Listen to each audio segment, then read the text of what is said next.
Today I wanted to give you a tour of my little travel case that I often have in my purse with me, or my bag if I'm traveling. It is always a point of curiosity. I found this embroidery floss organizer back in 1995 when I first started folding, so that's how long I've been using this particular container. And I put my pre-cut papers in, so I will always have with me 1.5" squares, 1¼ inch, 1" squares. This little box, has 3/4 inch squares. And this one here has 1/2 inch squares, pre-cut, ready to fold. My favorite thing in the whole container though is this box. It's an origami box.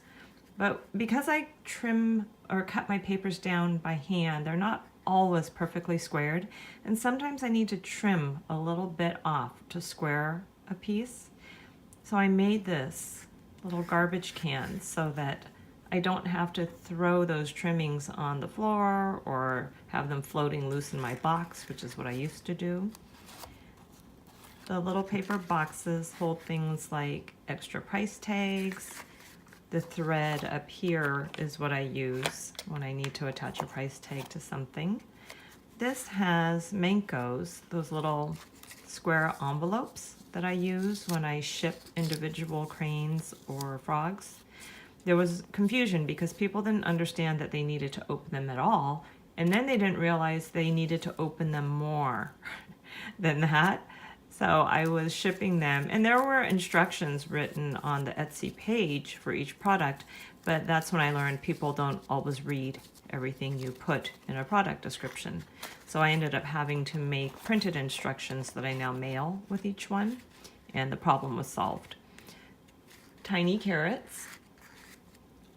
The paper you see are the carrots for like on top of the 1" by 1" boxes like these with the bunnies.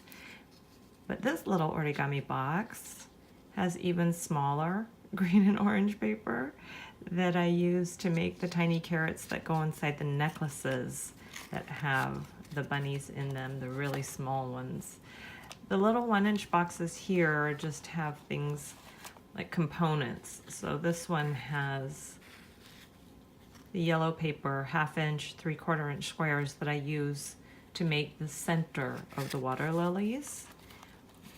And then some of them hold, as do these two boxes. They just hold finished models that I made while I was out of the house.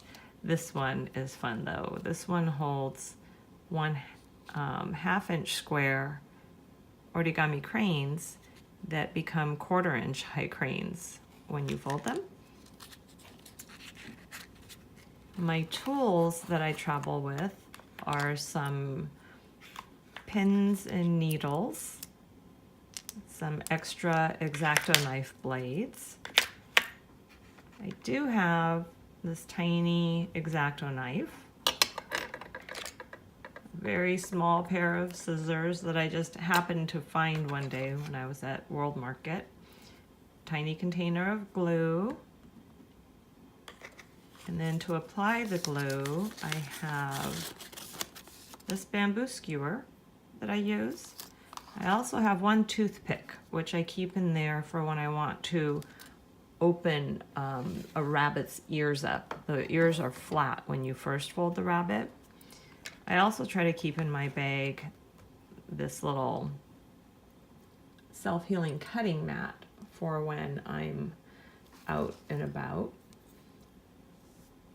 I have one pair of tiny tweezers that I'll often use when I'm folding frogs that are folded from a square smaller than 1 inch. I can fold a 1 inch frog with just my fingers, but once I get down to even a 7/8 inch frog, it's much easier to use the tweezers to fold their knees and feet in. And then I have a 6-inch ruler that I use as a travel ruler to cut against with the X-Acto knife. So maybe this answered some questions for some of you, and for those of you who are already folding in miniature or are considering taking it up, then maybe this information will be helpful to you. Thanks for dropping by the Tinygami studio.